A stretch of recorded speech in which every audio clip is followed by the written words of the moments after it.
वचन रवि कर निकर।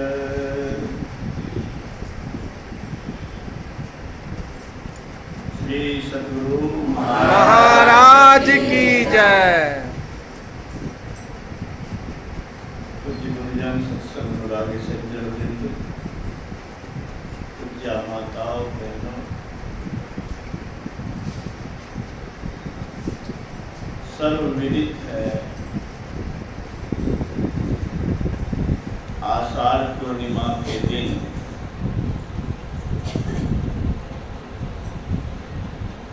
जगत गुरु कहिए, विश्व गुरु कहिए, अपने समय के तत्कालीन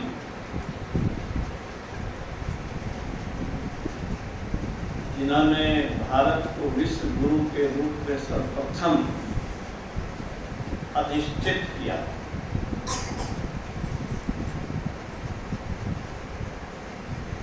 पराशर मुनि के पुत्र वेद व्यास, उन्हीं का जन्मदिन है। गुरु महाराज कहते हैं गुरु काले थे, गोरे थे, ये वर्णन कोई वर्णन नहीं है। गुरु ने जो कहा उसके ज्ञान को दोहराना, अपने जीवन में उतारना, ये जयंती है। तो हम लोग वेद, उपनिषद, चारों वेद, 18 पुराण की रचना करने वाले भगवान वेद व्यास भी उनको कहते हैं लोग। भगवान वेद व्यास के विचार को आत्मसात करें, चर्चा करें, बखान करें, जीवन में उतारें, यही उनके प्रति सच्ची जयंती मनाना है। अभी हम सुन रहे थे गीता की महत्ता। विश्व में सर्वाधिक लोकप्रिय नंबर 1 में अगर विश्व में कोई ग्रंथ है जिसकी सभी भाषाओं से अनुवाद है और भगवत गीता है।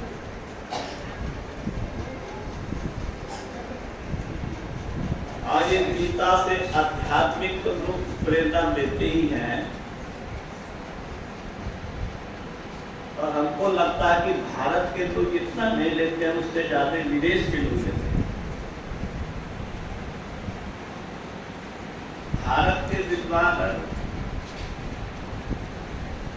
ने बिल्कुल अवहेलना की है तो मैं नहीं कहता, लेकिन बहुत से विद्वान ऐसे हैं जो इन धार्मिक ग्रंथों को छूना भी नहीं चाहते। ऐसे लोगों को रॉबर्ट ओपेनहाइमर के जीवन से प्रेरणा लेनी चाहिए।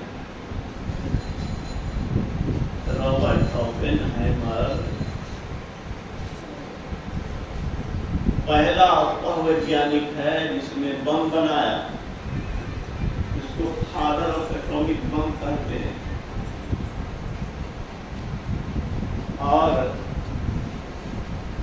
जापान के हिरोशिमा और नागासाकी को अगर तबाह किया किसी ने उसी बम में, बड़े दुखी हुए वो कि इस बम का उपयोग दुश्मन को भयभीत करने के लिए करना चाहिए था, न कि ठीक पॉपुलेटेड बहुत आबादी वाले स्थान पर जा करके लाखों लोगों को बेमौत निंदित दुनिया से विदा कर देना था। बड़े दुखी। बम का उपयोग जहाँ मनुष्य नहीं था, वीरान प्रदेश में करके उसका विस्फोटक प्रभाव दिखा करके शत्रुओं के दिल को दहला करके लोगों के प्राण की रक्षा की जा सकती है। आपको जान के आश्चर्य होगा कि वो अमेरिका का वैज्ञानिक है, जहाँ हिंदी संस्कृत का कोई प्रश्न नहीं है। उस आदमी ने भगवत गीता की प्रशंसा जब अमेरिका के लोगों से सुनी, उसने संस्कृत सीखा और संस्कृत सीख करके भगवत गीता का अध्ययन मनन किया। अध्ययन मनन नहीं किया, उन्होंने अंग्रेजी में गीता भी लिखा, भगवान कृष्ण के संदेश को अपने शब्दों और अपने लोगों को वो मुफ्त में देते थे गीता कि पढ़ो, ये अद्भुत ग्रंथ है, marvellous, the most beautiful philosophical song in any known tongue, इनका शब्द है।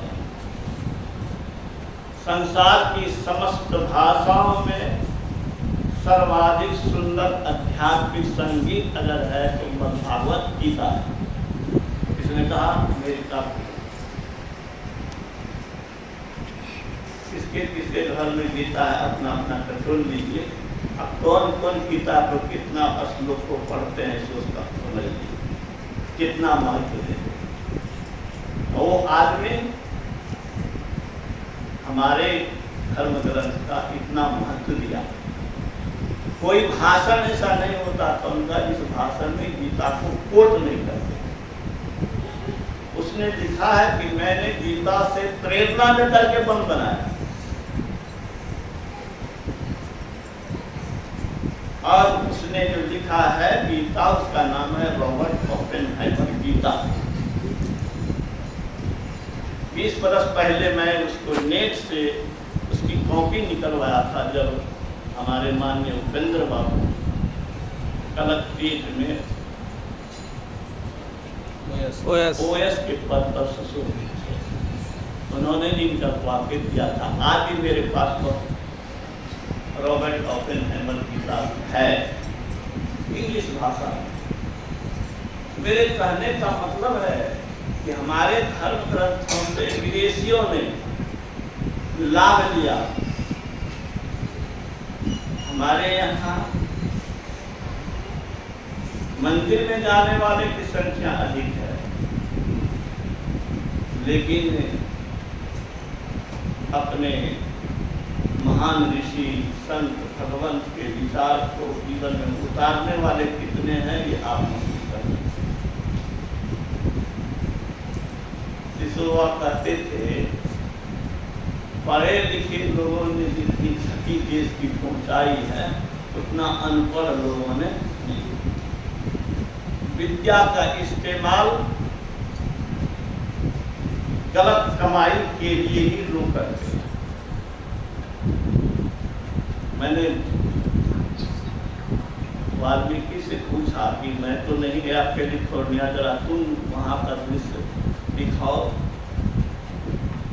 मैं तुम्हारी आंख से कैलिफोर्निया को देखना चाहता हूँ। तो उन्होंने कहा कि मैं यहाँ यही देखता हूँ कि किसी भी ऑफिस में घूस नाम की कोई चीज नहीं है। समय का इतना पाबंद है कि अगर आपको कोई कर्मचारी, कोई पदाधिकारी कह दिया कि कल 10 बजे आइए, तो 10 बजे जाने की देर है, आपको कागज मिलने में देर नहीं हो। यहाँ तो सर्वविदित है कि हजारों हजार रुपया, 5,000, 10,000, 20,000 के बिना कोई काम नहीं होता है। जमीन दाखिल खारिज का मतलब पूरा तो नाम हमारा, ये हालत है।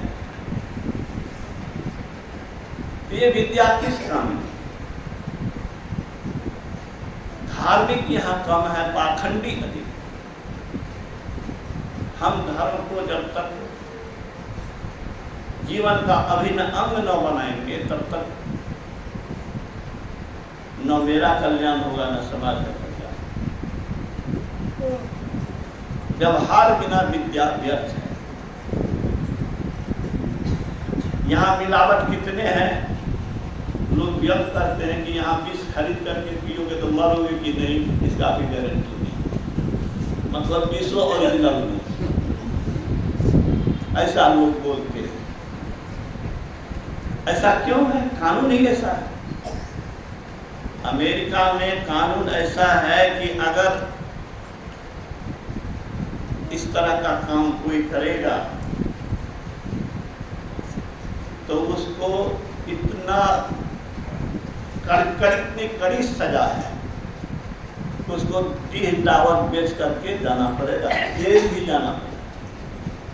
मैंने उसके वंश का भविष्य बिल्कुल खत्म। इस डर से कोई पैसा काम ही नहीं करता। तो हम लोग संतों के जन्मदिन को मनाते हैं, गुरु पूर्णिमा के रूप में मनाते हैं, इसलिए कि विश्व ने उनको गुरु माना। ईरान गए, इराक गए, बहुत से देश विदेश में गए और उस समय के सर्वश्रेष्ठ गुरु कहलाए। विश्व ने उनको गुरु माना और भारत विश्व गुरु के पद पर सुशोभित हुआ। आज भी हम लोग गर्व करते हैं कि भारत विश्व गुरु रहा है। तो गुरु पूर्णिमा के रूप में मनाते हैं हम लोग। गुरु के उपदेश, आदेश, संदेश, निर्देश, उनके आचरण को जीवन में आत्मसात करने की प्रेरणा अगर नहीं ले तो ये जयंती मनाना किस काम का, गुरु पूर्णिमा मनाना किस काम का। गुरु की महिमा के विषय में बहुत कुछ हम लोग सुन चुके हैं।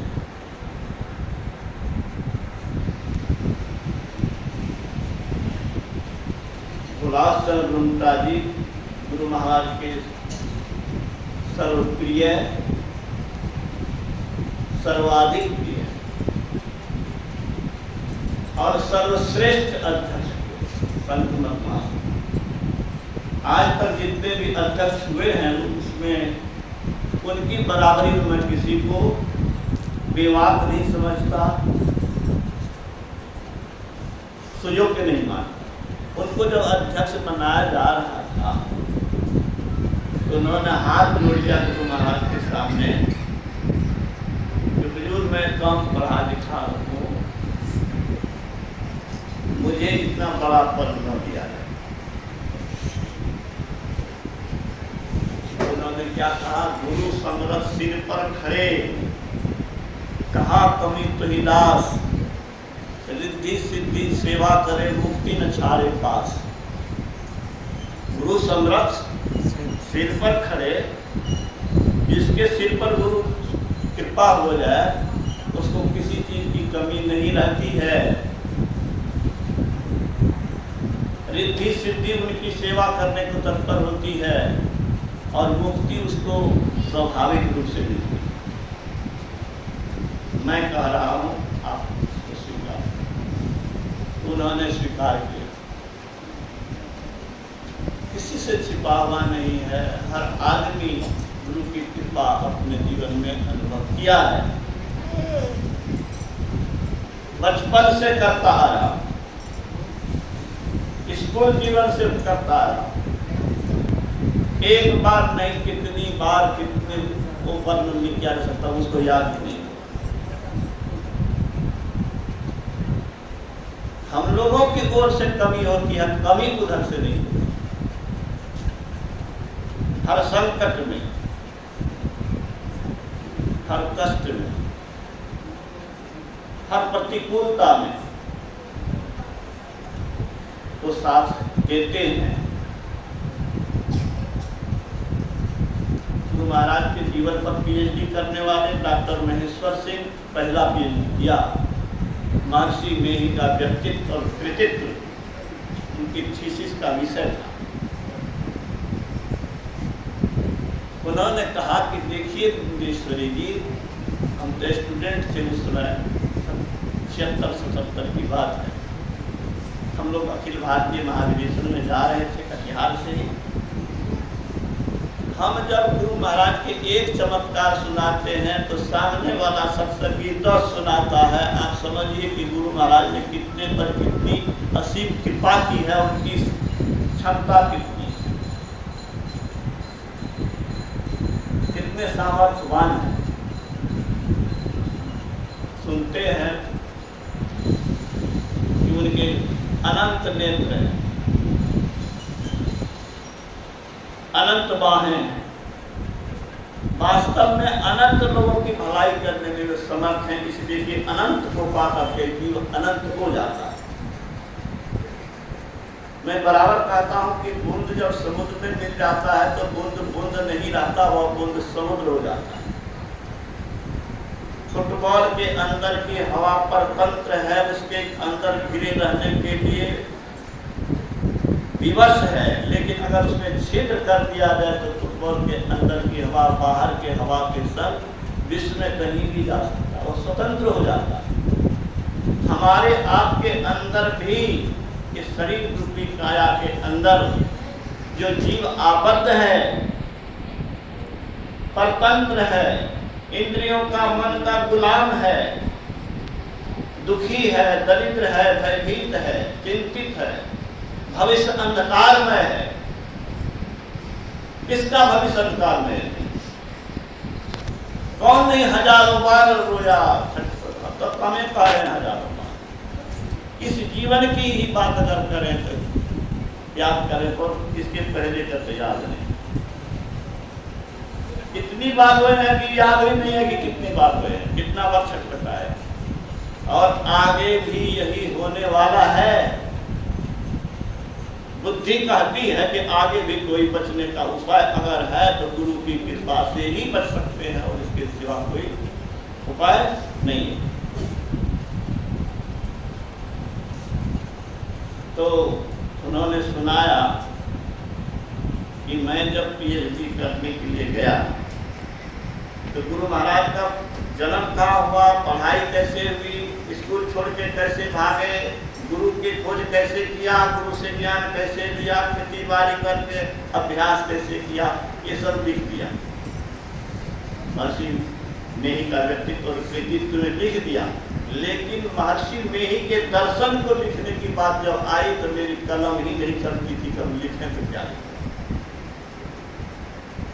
अंतर्मार्ग के विषय में महर्षि मेही का फिलॉसफी क्या है, इसको किस रूप में लिखें। कई रोज जब बीत गया तो मैं निराश हो गया कि ये काम मुझसे होने वाला नहीं है। छुट्टी बीत रही है, पत्नी ने भी कहा कि अगर आप इतने दिन से बैठे हुए हैं, कुछ नहीं हो पा रहा है तो छुट्टी भी क्यों गंवा रहे हैं, चले आइए। मैंने सवाल बांध लिया और अंतिम में गुरु महाराज के दर्शन करने के लिए गया। गुरु महाराज के पास कि अब मैं जाऊंगा कटिहार।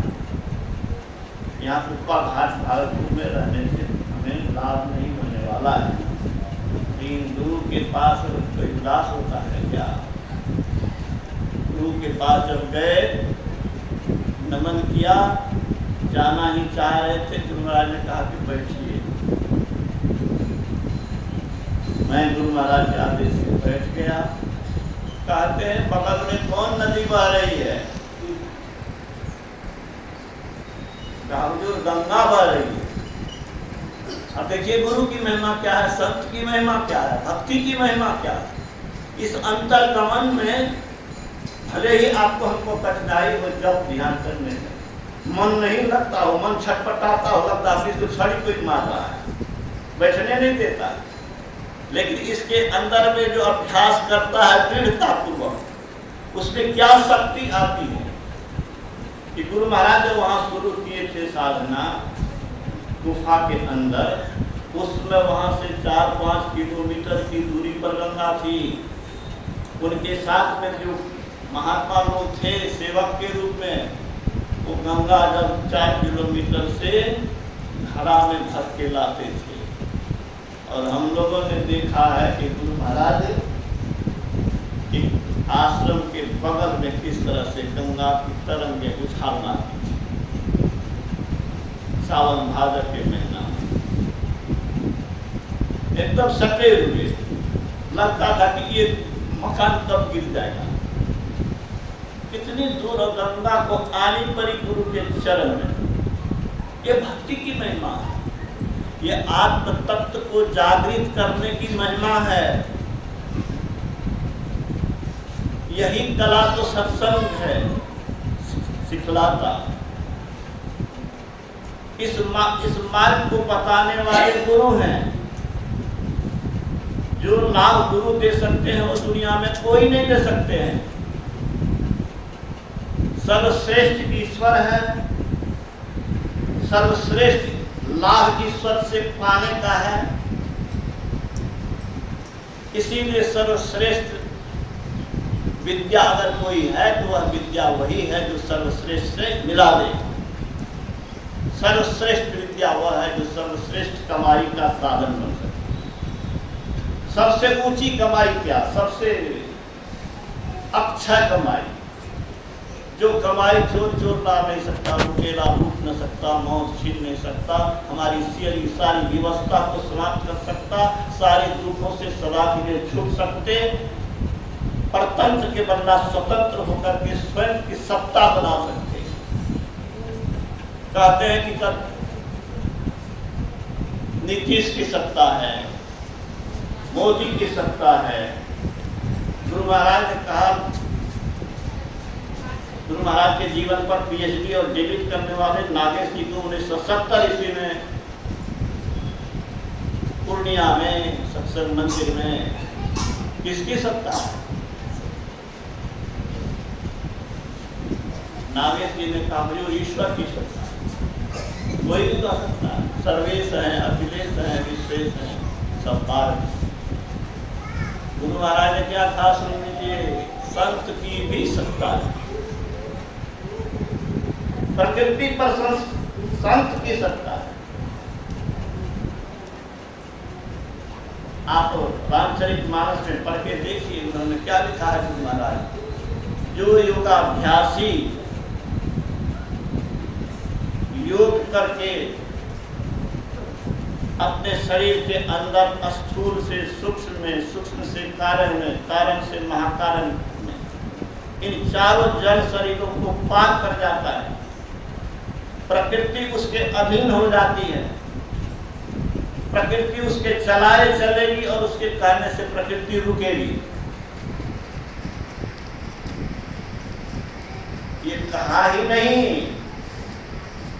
उन्होंने ये दिखा भी दिया। मैं कई बार सुनाया हूं कि भाप में अधिवेशन हो रहा था, आप पढ़ लीजिए भाषी में ही चले। किसान सुखाड़ था, फसलें सूख रही थी। आज का जमाना नहीं था कि हर खेत में बोरिंग है, पानी है, बिजली है और सुखाड़ है तो है, पानी पटा के काम चल रहा है, उसका कुछ नहीं था। किसान ने कहा कि हुजूर सत्संग बहुत अच्छा हुआ लेकिन फसलें सूख रही है, हम किसान तबाह है, त्राईमान के हाहाकार मचा हुआ। अब हम अभी सत्संग कर रहे हैं, सत्संग तो हम लोग भी कर रहे हैं, लेकिन वो भी सत्संग कर रहे थे, क्या हुआ सो। उन्होंने कहा कि मैं ईश्वर से मनाता हूँ कि वर्षा हो और भींग भींग कर हम लोग सत्संग करें। लीजिए सत्संग हो रहा है, कहते भींग भींग कर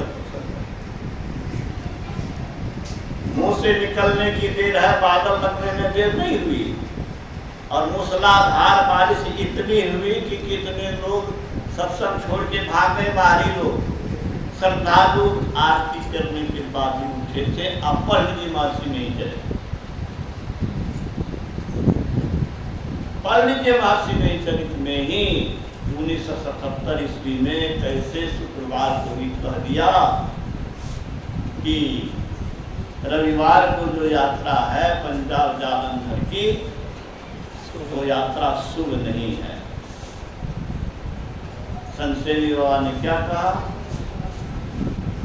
हुजूर बड़ी कठिनाई से इस डीलक्स एक्सप्रेस ट्रेन में रिजर्वेशन हुआ है, वहाँ के लोग प्रतीक्षा में रहेंगे, सत्संग का प्रोग्राम घोषित है, बहुत निराश होंगे लोग। गुरु महाराज मौन हो गए। नंद कुमार तुलसी जी वहाँ बैठे हुए थे, उन्होंने लिखा है कि गुरु महाराज बड़े गंभीर लग रहे थे। गंभीर इसलिए लग रहे थे कि लगता है वो देख रहे होंगे कि क्या हो रहा है, क्या होने वाला है। उन दृश्यों को देख करके उनके चेहरे पर उदासी थी। लेकिन इस बात आग्रह करने पर संश्रीला के आग्रह करने पर उन्होंने आंखें खोली और कहा, जो स्वर चले ताही पग दीजिए, एक टक्कर कालवों से दी। भूमंडल पर कोई है जो भक्ति न करता हो, इस शरीर के अंदर में आध्यात्मिक शक्ति संग्रह करने के लिए कोशिश न करता हो और ये चमत्कार दिखा सके। काल से टक्कर लेने की बात किसी की हो सकती है क्या? कोई कर सकता है क्या? 84 ईस्वी में मैं पूर्णिया गोला के निकट रहता था। आश्रम गया, भीषण गर्मी थी, 2 बजे का दिन था। गुरु महाराज अपने पलंग पर लेटे हुए थे। उनकी मौज हो गई। क्या कहते हैं, ए अमेरिका के राष्ट्रपति रीगन, जियाउल हक को समझा दो। पाकिस्तान का राष्ट्रपति था जियाउल हक, समझा दो भारत को कुदृष्टि कर रहा है, उसका सर्वनाश हो जाए। मैं यही सोचता था कि मोबाइल से तो बात नहीं हो रही है, लेकिन यहाँ बोल रहे हैं, वहाँ क्या सुनेगा सोच। लेकिन लगता है कि हमको वो बता रहे थे कि देखो क्या, तुम भी कुछ सुन लो। मैं उसका कुछ नहीं समझ पाया। लेकिन 8 दिन नहीं बीता, शाम में जब मैं रोड पर निकला तो पेपर में देखा कि एरोप्लेन क्रैश हुआ, जियाउल हक उसमें समाप्त हो गया, बॉडी का चिथड़ा उड़ गया, पहचानने के लायक शरीर नहीं रहा, दफनाया कैसे जाए। तो मुंडों का सर्वे किया गया। उनके दांत चांदी के बने हुए थे, उन चांदी के दांत के द्वारा ही इनके बॉडी को पहचाना गया कि यही होंगे और उनको दफनाया। तो भूत भविष्य वर्तमान हम आप भी, ये गुरु भी यही ज्ञान देते हैं, ये शक्ति देते हैं, ये रास्ता बताते हैं, उसमें सहयोग करते हैं, उसमें मदद करते हैं। हम गड़बड़ाते हैं तब भी वो मदद करते हैं। तो मैं कह रहा था कि एक टक्कर कानून से आप जानते हैं, कई बार आपने सुना चुका हूँ कि रविवार को ट्रेन चली और नई स्टेशन पर उत्तर प्रदेश में भयंकर दुर्घटना हुई और इसी जगह हमारे आचार्य श्री वर्तमान के हरनंदन बाबा शिलान्यास के समय जो आए थे तो सत्संग में उस सहभागी थे, साथ में थे गुरु महाराज, चश्मदीद गवाह थे। और उन्होंने कहा क्या, आगे के डब्बे में लाश ही लाश और पीछे के डब्बे में किसी की का सर फूटा, किसी की बाहें फूटी, और जिस डब्बे में गुरु महाराज थे बीच में उसी किसी का बाल बाका नहीं हुआ। सद्गुरु महाराज की जय। कितनी बड़ी बात है, कितनी असंभव बात सी लगती है। हम लोग सुनते थे कि होलिका के गोद में बैठा दिया प्रहलाद को, होलिका को वरदान था कि जलेगी नहीं, ब्रह्मा का वरदान था। लेकिन एक भक्त को जब जलाना चाहिए या उसके भाई ने जलवाने की कोशिश किया तो वरदान भी फेल कर गया, वही जल गई और इसका बाल बाका नहीं। ये सुनते थे, लेकिन महर्षि जी ने सिद्ध कर दिया कि भक्त का बाल बाका कोई नहीं कर सकता है। आप इतना विश्वास करिए, ये गुरु जयंती इसीलिए है कि उस गुरु की शक्ति पर पूरा भरोसा कीजिए। अपने शरीर पर भरोसा मत कीजिए, पैसे पर भरोसा मत कीजिए, किसी पर भरोसा मत कीजिए, लेकिन गुरु पर भरोसा कीजिए। वही आपको उतार सकते हैं, आपको उद्धार कर सकते हैं, आपको क्या नहीं दे सकते। नहीं से सब कुछ बना सकते हैं, कुछ नहीं से सब कुछ। जीवन से ईश्वरत्व दिलाने वाले हैं गुरु। इसलिए गुरु की महिमा को कौन गा सकता है? कबीर साहब ने कहा 7 दीप 9 खंड में गुरु से बड़ा न हो। कर्ता करे न कर सके गुरु करे सो, जो न करे लकीर सो करे फकीर। बेरानवे की घटना संभवतः है, मैं चित्रकूट गया था, उमा दीदी मेरे पीछे में बैठी हुई, मेरी वाइफ के साथ कई लोग थे, मास्टर साहब के पति भी बैठे हुए, आप नहीं थे ना? नहीं। 12 बजे रात में हम लोग थके मानते थे, सो गए, सवेरे कल सुबह सत्संग होने वाला है। 12 बजे रात में जब भक्तों की भीड़ आने लगी, असदगुरु महाराज की जयकार होने लगी, तो हम लोग की नींद टूट गई। मेरे साथ एक जैन विद्यार्थी था जो हाई स्कूल का शिक्षक कुछ वर्ष पहले से है सुपौल जिला में, वो मेरे साथ था। मैंने कहा तो जैन चलो, लोग इतना उत्साह में जयकार कर रहे हैं, हम कितना सोए रहेंगे, बहुत सोए, चलो। गया तो मंच के निकट मैंने देखा इतनी भीड़ थी। जो वृंदावन सत्संग में गए थे वो लोग चर्चा करते हैं कि आयोजक को इतना विश्वास नहीं था कि इतनी भीड़ हो जाएगी, और व्यवस्था फेल कर दी। जो लोग गए हम लोग जानते हैं इस बात को। वही बात वहाँ हो गई चित्रकूट में, उत्तर प्रदेश और मध्य प्रदेश के बॉर्डर पर क्षेत्र है। जब वहाँ गए तो मैं देखा कि लोग बाहर में है, पंडाल बाहर ओस गिर रहा था, ठंड लग रही थी, और आने वाले आयोजक के ओर से जो वहाँ पर माइक पर बैठा हुआ था, व्यवस्था कर रहा था, कुछ कह रहा था, उस पर इतना बरस रहा था कि मैं उसे दाग रोग करे से करे शब्द का प्रयोग क्यों ले लिया आप लोगों ने? सत्संग क्या समझ के ले लिया?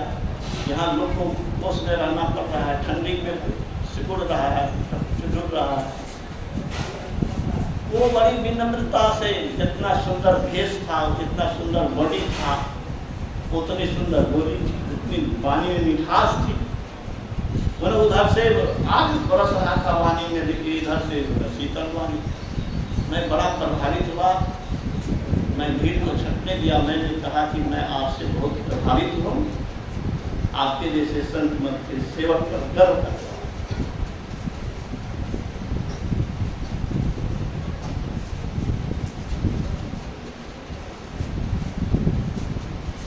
उन्होंने हाथ जोड़कर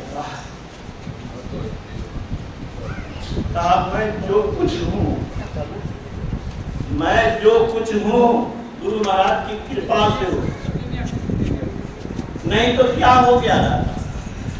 और जानने की जिज्ञासा क्या होना, जैसा बोल रहा है, आंखों से आंसू बह गया, अपने को संभाल संभाल के बोल रहा है। क्या बोला सुनिए गुरु महाराज की महिमा कि मेरे पिताजी मथुरा कॉलेज में प्रोफेसर थे, पिताजी को बोन कैंसर हो गया, एम्स में इलाज चल रहा था। उनके शब्द को मैं हूँ बहुत सुना रहा, खांसने से छाती की पसली टूट गई, बोन कैंसर में हड्डी खोखला हो गया। डॉक्टर ने कहा अब दवा नहीं, दुआ की जरूरत है, यहाँ से ले जाए, यहाँ रखना बेकार है। मेरे पिताजी ने कहा कि अब तो मैं दुनिया से जाने ही वाला हूँ, मुझे अंतिम में गुरु महाराज का दर्शन करा दो। स्ट्रेचर पर ला करके किसी तरह ट्रेन पर चढ़ाया गया, गुरु महाराज के पास कृपा घाट गए, और गुरु महाराज की ऐसी कृपा की, उसका चश्मदीद गवाह भी मेरे सामने आए। वो महात्मा कौन थे? संत शिशु सूर्य। आंखों देखा, हाल उसने सुनाया, और कुछ तो बेटे ने सुनाया, लेकिन शिशु बाबा ने क्या सुनाया? जब गुरु महाराज के सामने आए तब पत्नी सर पटकने लगी, बिलख बिलख के रोने लगी। गुरु महाराज कहते हैं कि मत रोइए, फिर रोइए, लेकिन उसके साथ में रहने वाले लोगों ने कहा कि हुजूर कैसे नहीं रोएगी, बच्चे छोटे हैं, गृहस्थी कच्चे हैं, इनके उठ जाने का मतलब है परिवार का उजड़ जाना। गुरु महाराज मौन हो गए, आंख बंद कर दी और कहा, मैं ईश्वर से मनाता हूँ। कौन कह रहे हैं? गुरु महाराज ने हमको बताया, उनके शब्द को दोहरा रहा हूँ। मैं ईश्वर से मनाता हूँ कि आपका कष्ट दूर हो जाइए, आराम कीजिए। बहुत दूर से आप लोग आए हैं। सेवक को कहा इसकी व्यवस्था कर। जब चले गए तब क्या हुआ, स्टोरी सुनिए, बड़ा इंटरेस्टिंग है। गुरु महाराज कहते हैं, हे डॉक्टर आला लगे न रहेगा, बड़ा वेशभूषा न रहेगा, देखे में बड़ा सुंदर लागेगा, सजल धजल रहेगा, बहुत बीमारी के इलाज करेगा, लेकिन धरती पर एहन डॉक्टर एकोटा नहीं है जो सब बीमारी के इलाज कर सके। जब डॉक्टर से लोग निराश भए जाइ छै तब जे छै साधु महात्मा लग जाइ छै जे आपने आशीर्वाद ठीक कए। ई कह के गुरु महाराज ठहाका हंसलखिन, शिष्य लोग भी हंसलखिन। कि किसने कहा? संत शिशु सूर्य महाराज। सूर्य के शब्द को मैं बोला, उनकी बड़ी कृपा थी, मेरे यहाँ बराबर आते। कितने परिवार वहाँ पर दीक्षित हुए मधेपुरा में उनके आने से टाइम में, उनके सत्संग से प्रभावित होकर, उनके आचरण आदर्श को से प्रभावित होकर इतनी बात उन्होंने सुनाई। अब बेटे ने आगे क्या सुनाया कि गुरु महाराज का आशीर्वाद मिला, पिताजी स्वस्थ हो गए, बिल्कुल जब ठीक हो गए, इनके मन में हुआ कि ठीक हुए हैं कि बिल्कुल ठीक हुए हैं, एक बार जांच करा लेना। तो फिर चले गए अमेरिका, वहाँ एम्स दिल्ली के डॉक्टर पुराने प्रिस्क्रिप्शन को देख रहे हैं और वर्तमान के टेस्ट को देख रहे हैं, तो कोई तालमेल नहीं। कहाँ भयंकर उठ गया था, दुनिया से जाने वाला था, कहाँ बिल्कुल स्वस्थ है, कोई कैंसर नाम का चीज नहीं है। इन्होंने, उस डॉक्टर ने अमेरिका में शिक्षा पाई थी, अमेरिका के अपने गुरु को फोन से बताया कि मेरे यहाँ एक पेशेंट के साथ ऐसा चमत्कार हुआ है। अब वो देखिए अमेरिका का डॉक्टर भी कितना जिज्ञासु रहा कि कैसे हो सकता है, मैं अपने से जाऊंगा, मैं देखूंगा उस पेशेंट को। और उसने अपने अंदर से भी, हड्डी के अंदर से मज्जा निकाल करके टेस्ट किया और देखा कि कैंसर नाम की कोई चीज नहीं है। ये उनके बेटे ने हमको बताया। तो बंधुओं, क्या नहीं कर सकते। आपने सुना होगा कि मुर्दे को उन्होंने जिंदा किया, मुर्दे को जिंदा किया बनगामा बांका जिला में। वहां का ड्राइवर आज भी यहाँ पर मधेपुरा में डीएम का ड्राइवर है, आप उससे पूछ सकते हैं। रामकुंड मंडल उनका नाम था। उनकी बेटी की मृत्यु हो गई। गुरु महाराज सत्संग किए, चेहरा उदास था, उसने बताया। गुरु महाराज उठ के गए, गोड्डा के अखिल भारतीय मंच पर चश्मदीद गवाह ने बयान दिया कि गुरु महाराज सत्संग के बाद जब सुनाया तो उन्होंने हाथ में छड़ी ली, जो फूल था उसमें से एक फूल उठाया, खराओं पहने चश्मदीद का बयान सुना रहा मंच से, अखिल भारतीय के मंच से गोड्डा में जो बोला। आंगन में कहा, कहाँ पर है बच्चा, दिखाओ। बच्चे श्वेत वस्त्र से ढका हुआ था, कहा हटाओ पकड़े, कपड़ा को हटाया, कहा इसकी माँ कहाँ है, माँ को बुलाया। आप थे कि नहीं सर, वो बाबू ख्याल है कि नहीं, आप नहीं थे उसमें। तो कपड़े को हटाया, कहा कि माँ कहाँ है, बुलाओ। माँ आई, माँ तो रो रही थी। कहा देखते क्या हो, पिलाओ। अस्तर में लगाया बच्चा। सदगुरु महाराज की जय। आज बांका जिला में ये कौन नहीं जानता है घटना, जाके वेरीफाई कर सकते। उस ड्राइवर के पिताजी आकर के हम हमारे डेरे पर बात किए, सारी बात बताया, बिल्कुल सही है सर। वो आदमी 10 बरस की 20 बरस 10 बरस को एग्जैक्ट मुझे याद नहीं है, लेकिन कई बार मुखिया बना, 2 बार प्रमुख बना। और अब वो आदमी भी दुनिया से, जो बच्चा था, जो प्रमुख बना, वह अब दुनिया से विदा हो गया है। तो मुर्दा को जिंदा बनाने की क्षमता इस मनुष्य शरीर के अंदर सबके पास है, सबके पास है। इन्होंने वो शक्ति प्राप्त की गुरु के शरण में रह करके। हम लोग वैसा अमल नहीं करते हैं, वैसी तपस्या नहीं करते हैं, वैसा लगन, वैसी लगन नहीं है, वैसी निष्ठा नहीं है, वैसा समर्पण नहीं है। इसीलिए हम लोग की जो प्रगति होनी चाहिए वो प्रगति नहीं होती। लेकिन इतना है कि जो कर रहे हैं वो बेकार जाने वाला हरगिज नहीं है, हरगिज नहीं है। थोड़ा भी कर रहे हैं, आप वो गाछ लगा रहे हैं जिस गाछ में मोक्ष मिलेगा, वो गाछ लगा रहे हैं जिस गाछ, जो गाछ बढ़ बढ़ करके एक दिन आपको ईश्वरत्व दिलाएगा, ईश्वरी शक्ति प्राप्त कराएगा। जो बुद्ध को मिला, महावीर को मिला, मीरा को मिली, सहजो भाई को मिली, वह हम सब लोगों को मिलेगा। आवश्यकता इतनी ही है कि हजारों जन्म नहीं आना पड़े, मरना पड़े, जीना पड़े, कष्ट भोगना पड़े, बल्कि 10-20 जन्म में ही खत्म हो जाए हम लोग की यात्रा। लाखों जन्म भोग करके कष्ट भोगे, उससे अच्छा 5-10 जन्म कष्टे सही तपस्या करते हुए ये भक्ति का बीज को बढ़ाते रहने के लिए फिर संकल्पित होना चाहिए। कहने सुनने का अंत नहीं है। गुरु की महिमा वर्णनातीत है, वर्णन से परे है। मेरे एक साथी को, मैं कॉलेज की बात करता हूँ, स्टूडेंट की बात करता हूँ, मेरे साथी को वॉलीबॉल खेलते समय हाथ मचल गया और धीरे धीरे फूटते फूटते 9 बजे रात में कॉलेज हॉस्टल टाउन से 3 किलोमीटर अलग था। रात में जब वो छटपटाने लगा तो हम लोग क्या कर सकते थे? कोई कुछ नहीं कर पा रहा है। मैंने गुरु मंत्र का उपयोग किया। मैं बिछाने की कला भी सुना है, देखा है बचपन में। बहुत जगह लोगों की कला होती है कि नस पर नस चढ़ा हुआ है तो उसको ठीक करते हैं मालिश।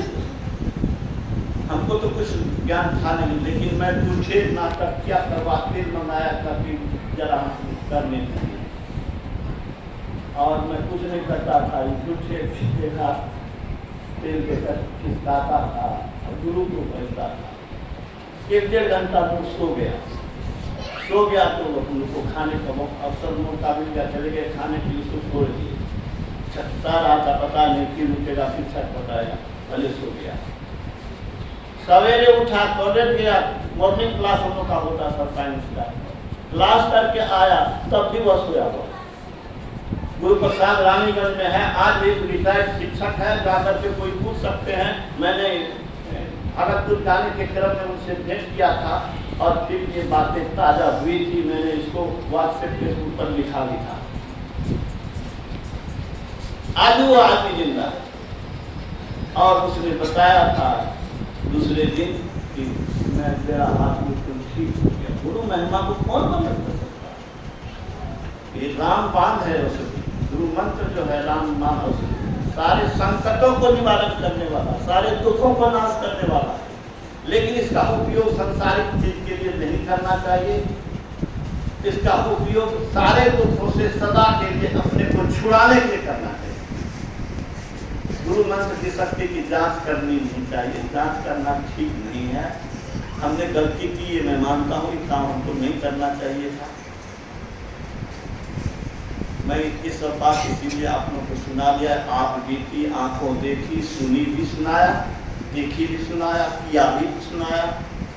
और मैं दृढ़ हूँ कि मैं अपनी भलाई उतना नहीं कर सकता जितनी भलाई गुरु कर सकते। कॉलेज की बात मैं कहता हूँ आपको, मेरे साथियों ने मुझे पोस्ट सेलेक्शन कराने के लिए भेजा था बिहार सरकार में। त्रिवेणी बाबू से पूछ लीजिए, राजन बाबू हमारे बीच नहीं है, अशोक बाबू केमिस्ट्री के प्रोफेसर, ये सब चारों आदमी को भाग दिया था। मैं सोचा कि हमसे क्या होगा, जाते हैं गुरु महाराज का दर्शन करके आशीर्वाद लेके सब जाएंगे बनना।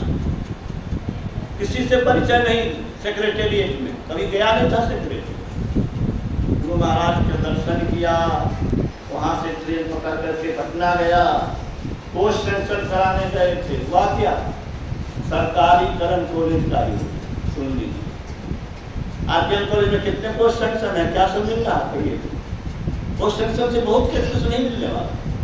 अरे कुछ मिलता है, क्या कहते हैं उसको, अनुदान, कुछ अनुदान मिलता है, लेकिन सरकारी करण का तो कहना क्या है, पूरा सारा फैसिलिटी मिलता है, पूर्ण वेतन मिलता है। तो क्या मांगने गए थे? पोस्ट सेंशन सरकार से मिला, क्या सरकार नहीं बदल गया, सैलरी मिलना शुरू हो गया। 200 का महीना इस कॉलेज में मिलता था, पीएस कॉलेज में, और एक वह हाई सैलरी मिलने लगा जो कंस्टिट्यूएंट कॉलेज में मिलता है।